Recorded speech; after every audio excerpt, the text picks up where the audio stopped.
For 300 Seconds at Gettysburg, I'm Licensed Battlefield Guide Chris Army, and I'm here at Monterey Pass with Licensed Battlefield Guide Britt Isenberg. Now the reason that we're at Monterey Pass here is today we want to talk to you about the retreat of the Army of Northern Virginia.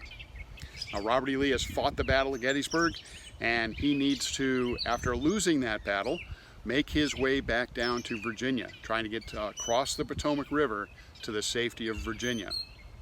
Now Robert E. Lee on July 4th is going to set up his escape by having two different trains, if you will. A train is a group of wagons heading down towards the Potomac River.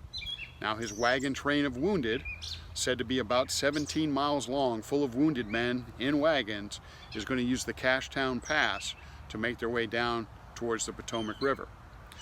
His train of supplies that he's captured in Pennsylvania, along with artillery wagons and supply wagons, is going to make his way through Monterey Pass under the direction of Richard Ewell.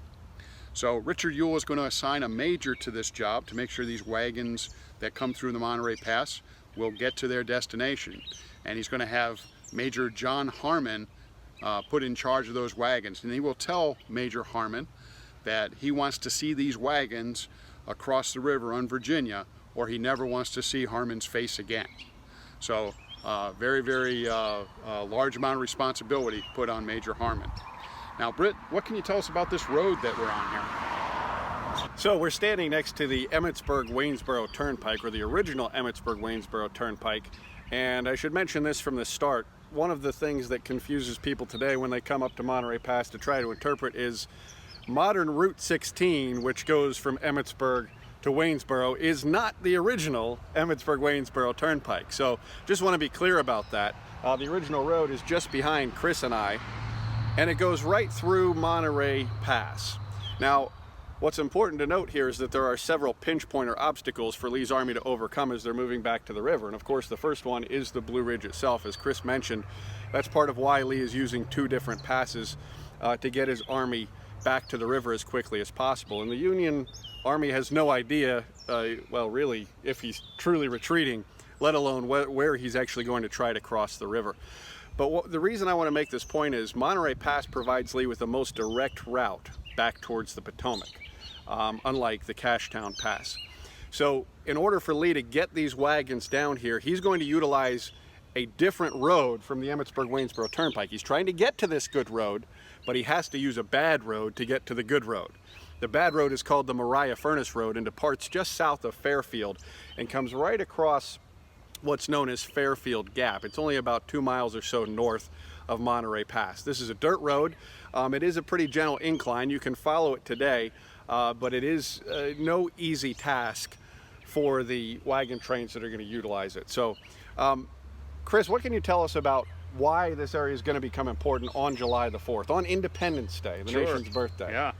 Yeah, a heck of a way to spend Independence Day. Exactly. Huh? Yeah, exactly. So, well, you know, one of the problems that's going to come into play for both armies is the weather. It's very heavy rain, downpours, and Britt's going to talk a little bit more about that when we start setting up the fighting here.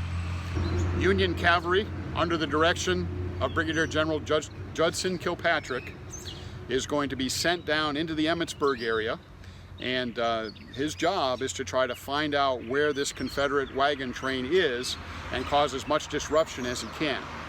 Now with him is a relatively new Brigadier General George Armstrong Custer, who has fought several fights already in the Gettysburg campaign, but his job is to try to locate the Confederates and where they're at. So he is actually going to be making his way up the Emmitsburg-Waynesboro Turnpike in search of the Confederates.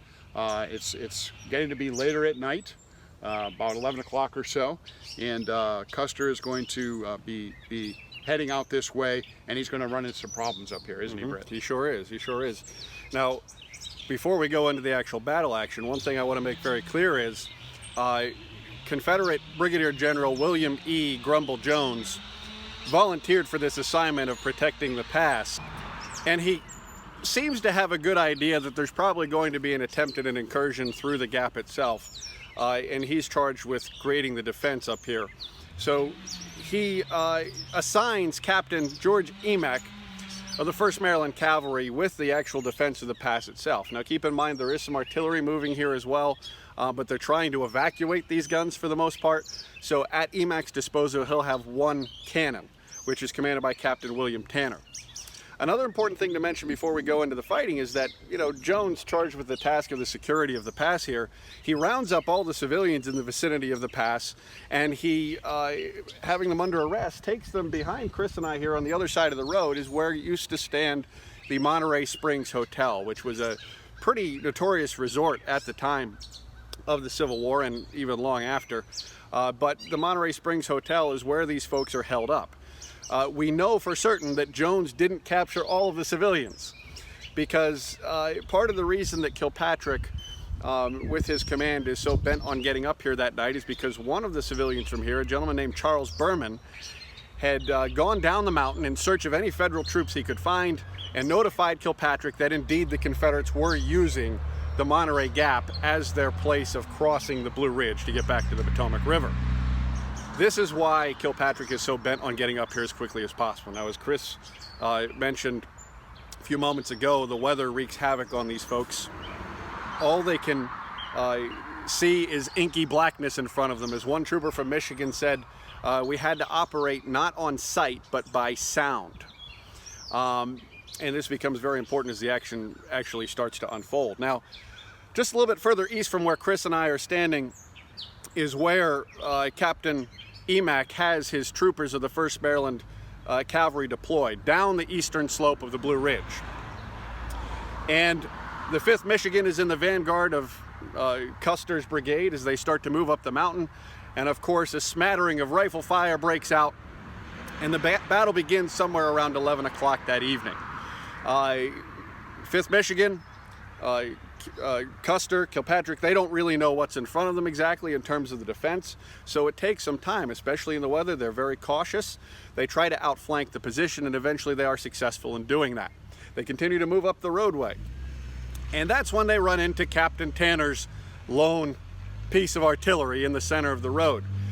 He's got 5 rounds of ammunition in the limber chest. Now, of course, the Federals don't know this. But as they start to come up the rise, only a couple hundred yards from where Chris and I are standing, Tanner lets loose a volley from that lone piece of artillery. And by all accounts, the round goes over the heads of these Federal troopers who are advancing, but it certainly increases their caution as they start to move forward. Because of this, Custer is going to notify Kilpatrick, hey, there's a more substantial force up here. We must be close to the wagon train. The more action you face, the closer you must be getting to the objective. So he's going to deploy several more regiments from the Michigan Brigade, dismount them, and they'll start to advance almost towards the summit to where Chris and I are now standing. Of course, Tanner's gun is going to pull back towards the intersection of the Emmitsburg-Waynesboro Turnpike with the Mariah Furnace Road, which is actually where the wagon train is crossing onto the good roadway finally. So with that, we're going to follow this action towards Red Run and towards the eastern side of the pass and see how all of this plays out.